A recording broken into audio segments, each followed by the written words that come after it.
Welcome to the exciting universe of music theory. Are you ready to learn? Then let's begin. Today we will talk about Scale 1917, Sacrygic, which sounds like this.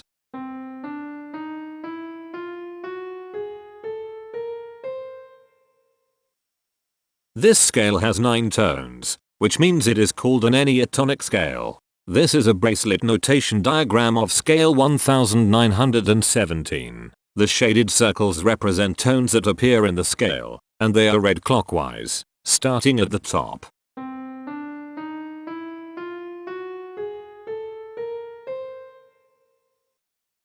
The pitch class set for this scale is 0, 2, 3, 4, 5, 6, 8, 9, 10. The fourth class is 9, 8. This set is not prime. The structure of a scale is a description of the interval distance between each successive tone. This scale has a structure of 2 1 1 1 1 2 1 1 2.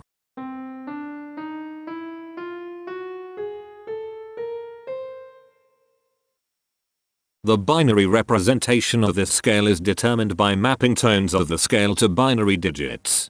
Each binary digit represents a power of 2.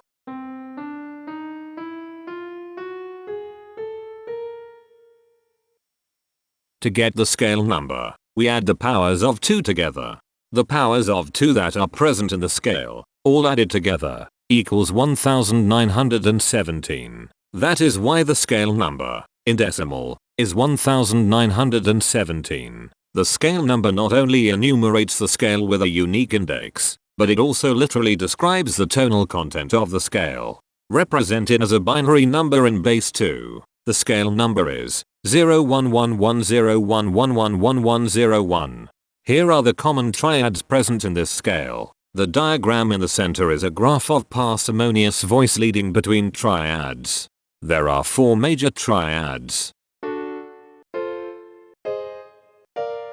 There are 4 minor triads. There are 2 augmented triads. There are 5 diminished triads.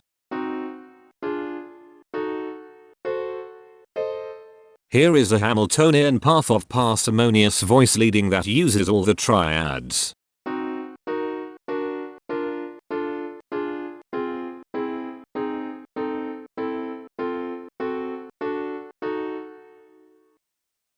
This scale has 9 modes. The first mode is itself. The second mode is scale 1503, also known as pedigic. It sounds like this.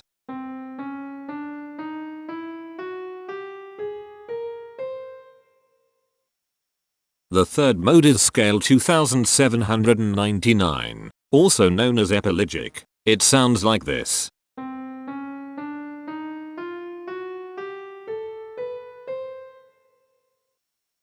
The fourth mode is scale 3447, also known as kinegic. It sounds like this.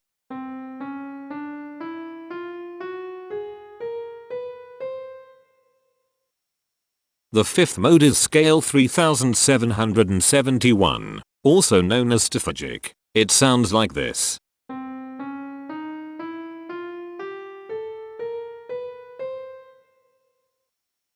The sixth mode is scale 3933, also known as enneatonic. It sounds like this.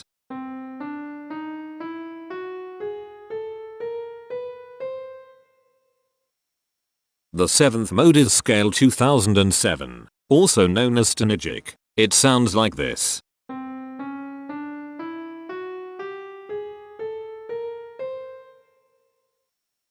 The eighth mode is scale 3051, also known as stygic. It sounds like this.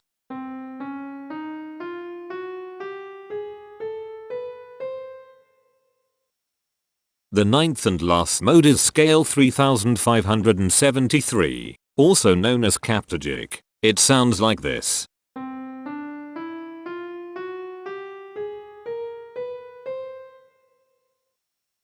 Imperfections are tones that have no tone a perfect fifth interval above them.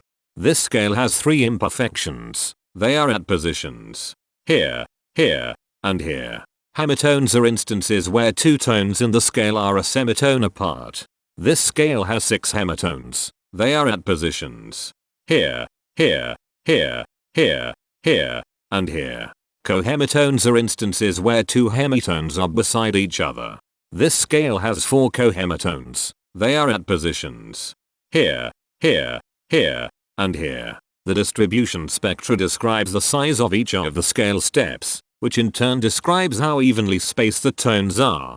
A generic interval is how many scale steps are between one tone and another. A specific interval is how many semitones apart they are. The generic interval of one scale step comes in 2 different specific interval sizes, 1 semitone and 2 semitones. The spectrum width of this generic interval is the highest, 2, minus the lowest, 1, which equals 1. The generic interval of 2 scale steps comes in 3 different specific interval sizes, 2 semitones, 3 semitones, and 4 semitones.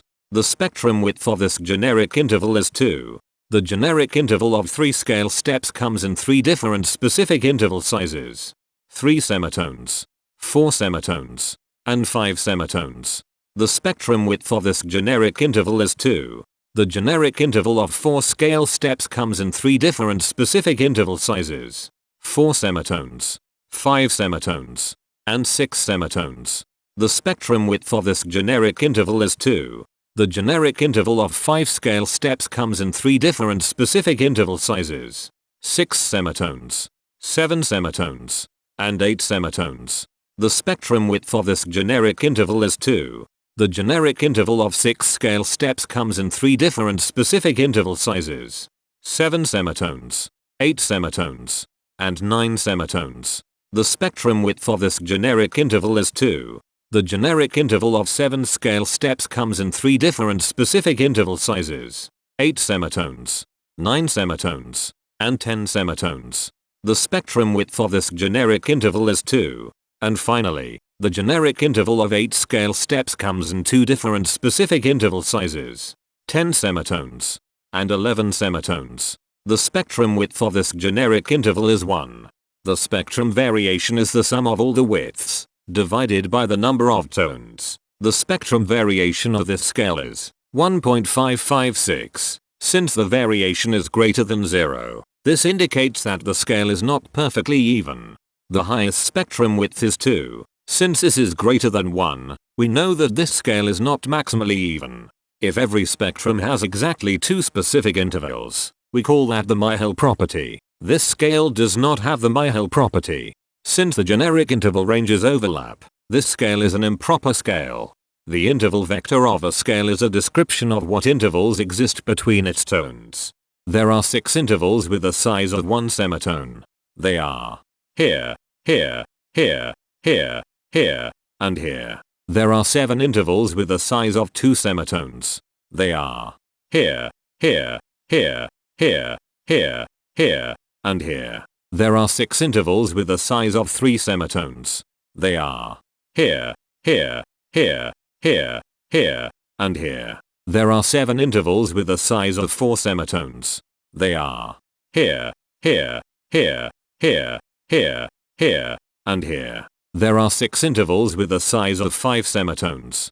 They are here, here, here, here, here, and here. There are 4 intervals with the size of 6 semitones. They are here, here, here, and here. Each interval does not appear in this scale a unique number of times, so this is not a deep scale. Heteromorphisms are comparisons between every interval in a set. They can be classified as contradictions, ambiguities, and differences. A contradiction exists when a small generic interval has a bigger specific size than a larger generic interval. For example, if a generic third interval has a larger size in semitones than a generic fourth interval, that is a contradiction. The number of contradictions in this scale is 8. An ambiguity exists when 2 intervals have the same specific size, but they have different generic intervals. For example, if a generic fourth and a generic third interval are the same size in semitones, that is an ambiguity. The number of ambiguities in this scale is 94. A difference exists when 2 intervals have the same generic size, but different specific sizes. For example, A major third and a minor third both have the same generic size, but they have different sizes when measured in semitones. The number of differences in this scale is 180. The coherence quotient measures the proportion of ambiguities and contradictions among a set's intervals. A scale with a higher coherence quotient is a good candidate for musical usefulness. The coherence quotient is 0.779. The sameness quotient measures the proportion of heteromorphic differences among a set's intervals. A scale with a higher sameness has fewer differences, so it is also a good candidate for musical usefulness. The sameness quotient is 0.375. This scale has no reflective symmetry. This scale has a different pattern of intervals ascending and descending, so it is not palindromic. This scale has no ridge tones. The balance of a scale depends whether the tones are spaced equally enough for the center of gravity to be in the center of the scale.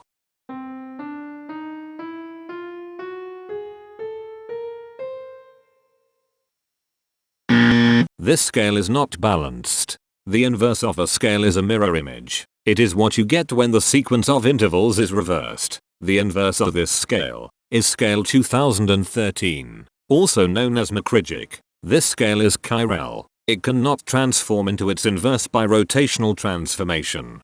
This scale has no rotational symmetry. For even more detail about this scale, visit ianring.com/musictheory/scales/1917.